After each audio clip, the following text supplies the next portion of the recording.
Hello everyone, and welcome to Alaska. Fishing in the vast expanse of the Pacific Ocean lies the Solomon Islands, home to one of the most extraordinary fishing traditions on Earth. Here, fishermen don't rely on large boats or advanced machinery.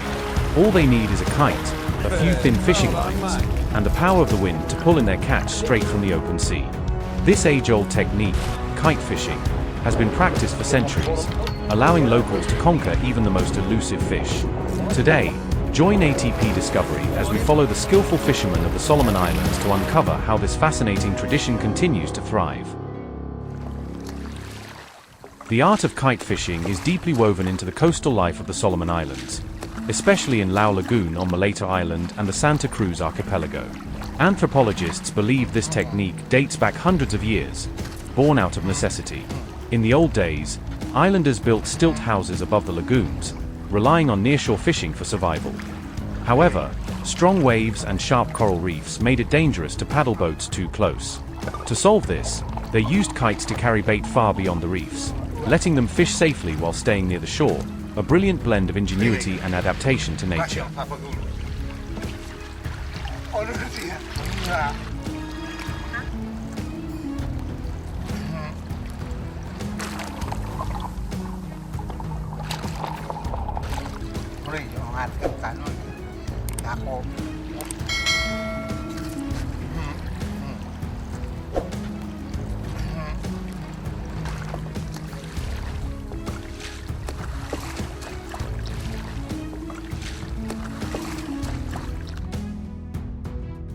What once began as a simple way to catch food has now evolved into a modern fishing sport.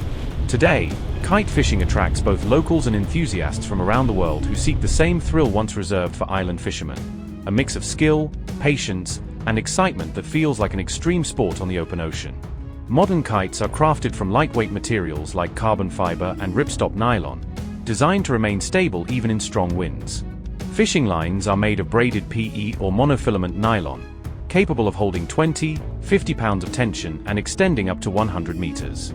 The setup often includes a fluorocarbon leader to resist abrasion and remain invisible underwater, while stainless steel hooks, either single or triple, are baited with fresh or artificial lures that mimic small fish. Some fishermen also use reels and rod-mounted holders for better line control, along with floats and clips to mark bites. By combining modern materials with ancient wisdom, kite fishing today has become both efficient and exhilarating, a true harmony between technology and tradition.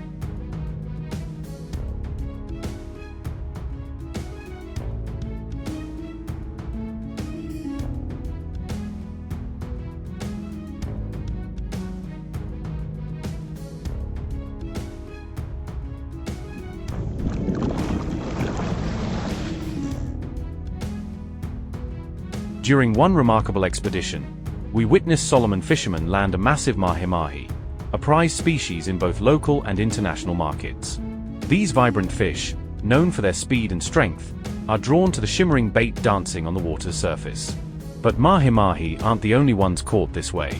In just a single day, fishermen can haul in dozens of flounder, mackerel, and small tuna, all using nothing more than wind power and patience. The process begins near the reef's edge, where the wind is strong and steady. The fisherman releases the kite, sending the bait flying far out over the waves. Suspended by the line, the lure skips and glitters on the surface, mimicking a wounded fish. Predators lurking below can't resist the temptation. The moment the line tightens, the fisherman skillfully reels in his prize, often with a broad smile of satisfaction. This technique allows them to catch plenty of fish without harming the seabed or other marine life, a sustainable and eco-friendly method passed down through generations.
Kite fishing offers several remarkable advantages.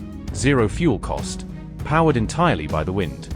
High precision, the bait can be placed exactly where the fish are feeding. Eco-friendly, no damage to coral reefs or sea habitats. Safe and accessible, fishermen can operate from shore without venturing into dangerous surf zones. However, this technique also has its challenges. It depends entirely on the wind's direction and strength, and mastering kite control takes years of experience and deep understanding of the sea. Still, in an era when sustainable fishing is more important than ever, the humble kite of the Solomon fisherman stands as a symbol of indigenous wisdom, harnessing nature's power without destroying it. And that concludes our journey into the ingenious kite fishing tradition of the Solomon Islands. What did you think of today's adventure? Share your thoughts in the comments below. We'd love to hear from you. Thank you for joining us on ATP Discovery. Don't forget to like, share, and subscribe to catch more incredible stories from across the world's oceans. Until next time, farewell, and may the wind always be at your back.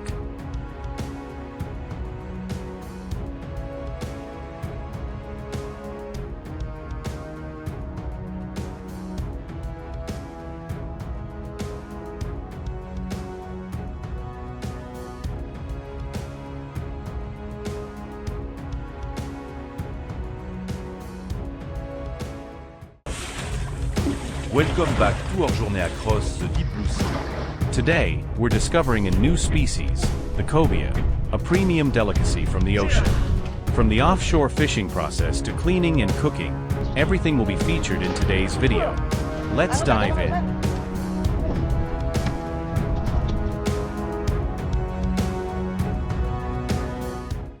The cobia, scientifically known as Racocentron canadum, is a long-bodied fish with a flat head, low dorsal fins, and a powerful tail. A mature cobia can grow over 1.5 meters long and weigh more than 50 kilograms. Cobia prefer living in warm coastal waters, sandy seabeds, rocky reefs, or near estuaries where rivers meet the sea. They migrate seasonally, especially in spring and summer, following smaller prey like squid, shrimp, and small fish. Besides being farmed, cobia are also caught in the wild in countries like the US, Mexico, the Philippines, and across Southeast Asia, where they appear seasonally near the shore.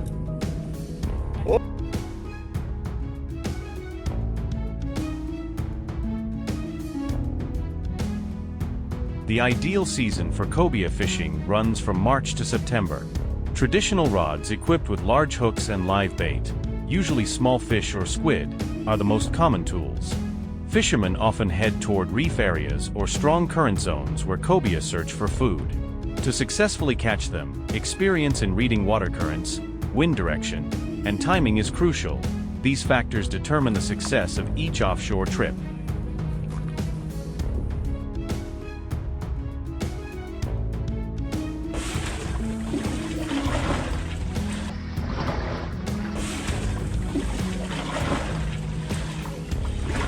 Kalat.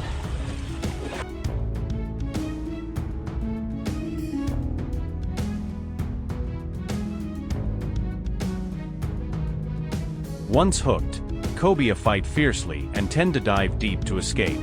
At this point, anglers must maintain control of the rod, avoiding excessive tension that could snap the line. This process demands both strength and skill, carefully steering the fish, releasing and reeling at the right moment. A single mistake could lead to injury or losing the fish entirely.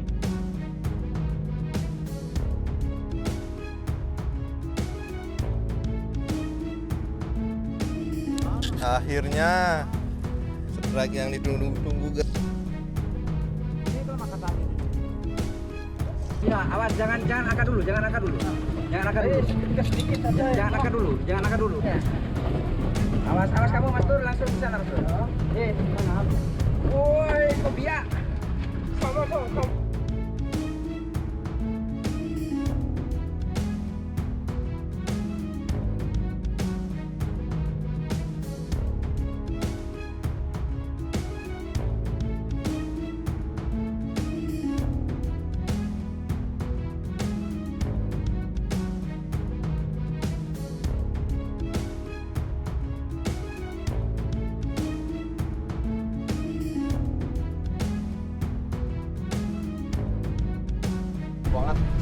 cilacap. Amazing. Tahan. Gancosi siji ning mburi. Anu gantene apa bisa?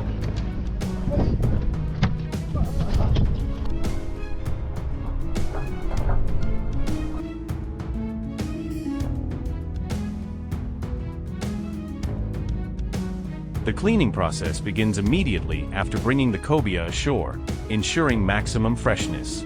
First, the entire fish is washed to remove mucus and blood from the gills.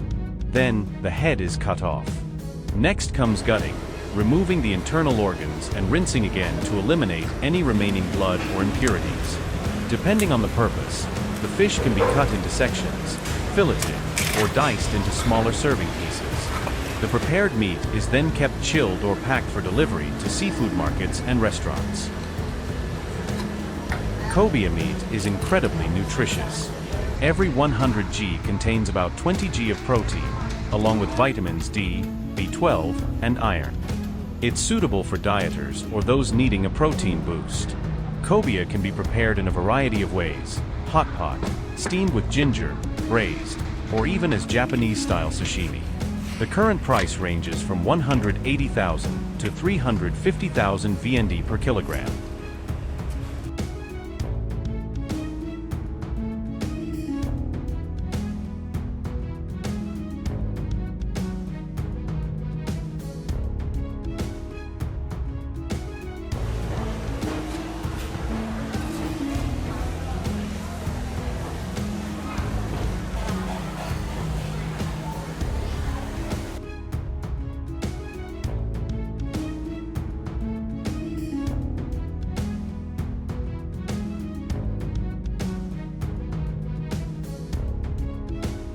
Cobia is widely served in high-end restaurants and hotels across Japan, Korea, and various European countries.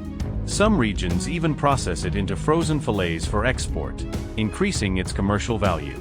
Because cobia grow quickly, resist disease, and adapt well to various environments, they're commonly farmed in tropical and subtropical coastal regions. Leading cobia producers include Vietnam, China, the Philippines, and India, with Vietnam ranking among the top in global production. A typical farming cycle lasts 10 to 12 months before harvest. To select fresh cobia, consumers should check the fish's skin color, ensure the eyes are clear, and the gills are bright red. The flesh should feel firm and elastic, with a clean ocean scent. When cleaning, remove all blood and organs to prevent unpleasant odors. Avoid overcooking to preserve the fish's natural sweetness and tenderness. Cobia is not only a valuable source of food and income for fishermen and seafood distributors, it's also an important part of many family meals.